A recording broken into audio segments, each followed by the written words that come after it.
পাকিস্তান ও রাশিয়ার পারমাণবিক বোমা তৈরি কিংবা ভারত এবং উত্তর কোরিয়ার পারমাণবিক বোমার পরীক্ষা চালানো, এসব নিয়ে যতটা না মাথা ব্যথা দেখিয়েছে ইসরায়েল এবং যুক্তরাষ্ট্র, তার থেকে অনেক বেশি মাথা ব্যথার কারণ হয়ে উঠেছিল ইরাক ও ইরানের পারমাণবিক কর্মসূচি।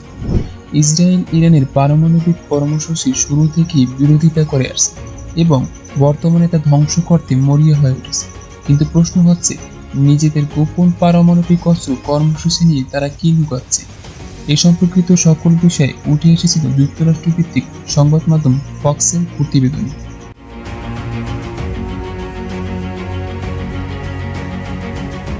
ইসরায়েল কখনোই তার পারমাণবিক অস্ত্র কর্মসূচিকে আনুষ্ঠানিকভাবে স্বীকার করে না। এমনকি মার্কিন প্রেসিডেন্টরাও ইসরায়েলের ক্ষমতা সম্পর্কে সচেতন থাকলেও এই বিষয়ে গোপনীয়তা বজায় রেখেছে।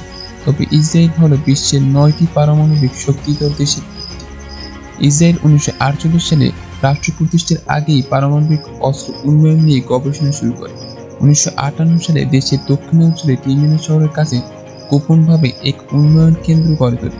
ধারণা করা হয় 1966 বা 1967 সালের দিকে ইসরায়েল প্রথম পারমাণবিক অস্ত্র তৈরি করে। 1968 সালে সিআইএ এক প্রতিবেদন জানায় ইসরায়েল সফলভাবে পারমাণবিক অস্ত্র উৎপাদন শুরু করেছে। অনেকে বিশ্বাস করেন 1979 সালে ইসরায়েল গোপনে বায়ুমণ্ডলে পারমাণবিক পরীক্ষা চালায়, যদিও দেশটিতে অস্বীকার করে। বিশেষজ্ঞদের মতে ইসরায়েলের পারমাণবিক কর্মসূচি বহু বছর ধরেই সম্প্রসারিত হচ্ছে। ওয়াশিংটন ভিত্তিক এনজিও নিউক্লিয়ার থ্রেট ইনিশিয়েটিভ বলেছে, ইসরায়েলের কাছে বর্তমানে প্রায় 90টি পারমাণবিক ওয়ারহেড আছে, আর তাদের কাছে এমন পর্যাপ্ত উপাদান রয়েছে যাতে 300টিরও বেশি পারমাণবিক অস্ত্র তৈরি করা সম্ভব। Stockholm international piece research institute জানিয়েছে, 2024 সালে ইসরায়েল তার জেরিকো নামক পারমাণবিক সক্ষম ব্যালিস্টিক মিসাইল পরিবারের সাথে সংশ্লিষ্ট হতে পারে এমন একটি ক্ষেপণাস্ত্র প্রোপালশন সিস্টেমের পরীক্ষা চালিয়েছে। আরও জানায়, ইসরায়েল ডিমোনায় তাদের প্লুটোনিয়াম উৎপাদন রিয়েক্টর স্থাপনাও আপগ্রেড করেছে। 2018 সালের মে মাসে সিএনএনকে দেওয়া এক সাক্ষাৎকারে যখন ইসরায়েল গোপনে তেহরান থেকে ইরানের পারমাণবিক আর্কাইভ চুরি করেছিল, প্রধানমন্ত্রী বেনিয়ামিন নেতানিয়াহুকে প্রশ্ন করা হয়, তিনি কি ইসরায়েলের নিজেদের পারমাণবিক কর্মসূচিকে স্বীকার করতে প্রস্তুত? তিনি বলেন, আমরা সবসময় বলেছি আমরাই প্রথম যে পারমাণবিক অস্ত্র প্রবর্তন করব না, তাই আমরা তা প্রবর্তন করিনি। উল্লেখ্য, ইসরায়েল 1970 সালের নিউক্লিয়ার নন প্রলিফারেশন ট্রিটিতে স্বাক্ষর করেনি এবং মধ্যপ্রাচ্যে গণবিধ্বংসী অস্ত্রমুক্ত অঞ্চল গঠনের কূটনৈতিক প্রচেষ্টারও বিরোধিতা করে। তবে দেশটি 1963 সালের লিমিটেড নিউক্লিয়ার টেস্ট ব্যান ট্রিটিতে স্বাক্ষর ও সমর্থন করেছে।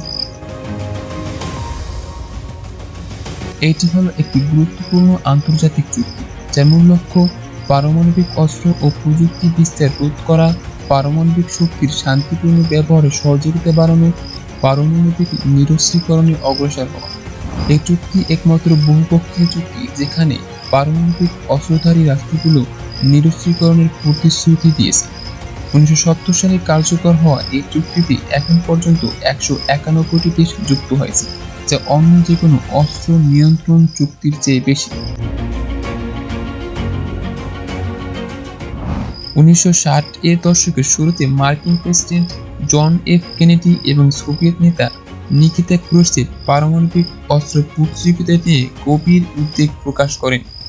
এই উদ্বেগ থেকেই শীতল যুদ্ধের প্রথম অস্ত্র নিয়ন্ত্রণ চুক্তি অর্থাৎ লিমিটেড টেস্ট ব্যান ট্রিটি 1963 সালে স্বাক্ষরিত হয়।